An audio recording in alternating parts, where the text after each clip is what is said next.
कांग्रेस के पास आगे का क्या रास्ता बचा है? क्या आपको लगता है कि उसको कोर्ट से राहत मिलेगी? देखिए, भारतीय संविधान के अंदर एक आर्टिकल है। वो हम्म। आर्टिकल है 329 सब क्लॉज बी।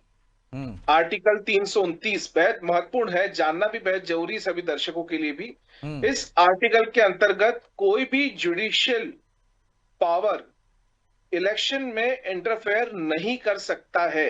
ये बाध्यता, ये बार्स हैं जुडिशियल इंटरफेरेंस के लिए, और ये समझने के लिए योग्य है।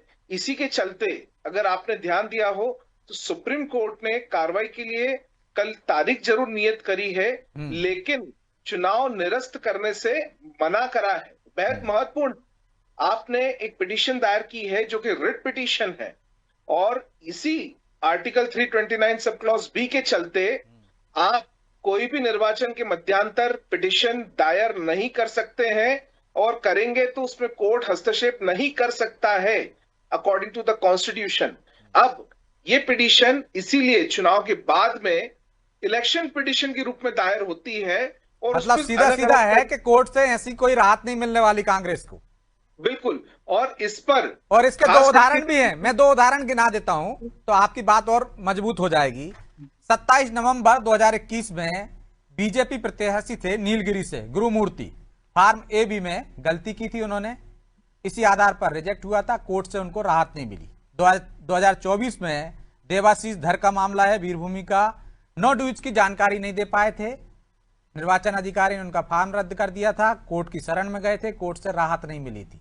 तो निश्चित तौर पर इस मामले में भी कोर्ट से राहत मिलने की उम्मीद कम है। जी तनुज जी। देखिए, अगर एक महत्वपूर्ण मामला पिछले ही साल 2025 में सुप्रीम कोर्ट में पूनम वर्सेस दुले सिंह का मामला रजिस्टर्ड हुआ, उस पर हम्म। बेहद महत्वपूर्ण फैसला कोर्ट ने सुनाया। आर्टिकल 19 सब क्लॉज 1A के तहत right to know your candidate, अपने कैंडिडेट के बारे में सत्य और सही जानकारी जानना बेहद जरूरी है। हर उस लोकतंत्र के अंदर हर उस मतदाता को मतदाता को। जो अपने जनप्रतिनिधि के बारे में। ये हम्म। माननीय सर्वोच्च न्यायालय ने अपने कई महत्वपूर्ण फैसलों के अंदर इस बात को बोला है, और सबसे रिसेंट 2025 में इस हम्म। मामले को पुनः सुप्रीम कोर्ट ने बतौर ऑर्डर करा है। जी। तो प्रवीण जी, आपको कोर्ट का भरोसा है, लेकिन कोर्ट से उम्मीद कम है आपको कि राहत मिलेगी, क्योंकि ऐसे पहले बहुत सारे उदाहरण मैंने भी गिना है, तनुज जी ने भी गिना है। तो क्या अपनी व्यवस्था को दुरुस्त करेंगे अब इस घटना के बाद, या फिर संवैधानिक संस्थाओं पर, कोर्ट पर सवाल उठाकर बच जाएंगे? ब्रजेश जी, आपने पूरे घटनाक्रम को बड़ा बारीकी से देखा है।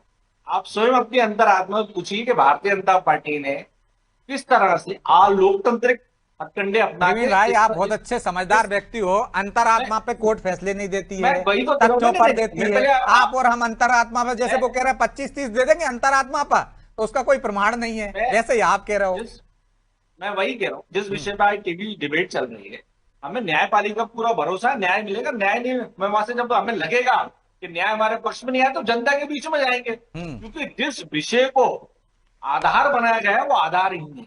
हम्म। जो आरोप उनके ऊपर लगाया गया वो आरोपहीन है। आप पहले इस मामले को समझिए।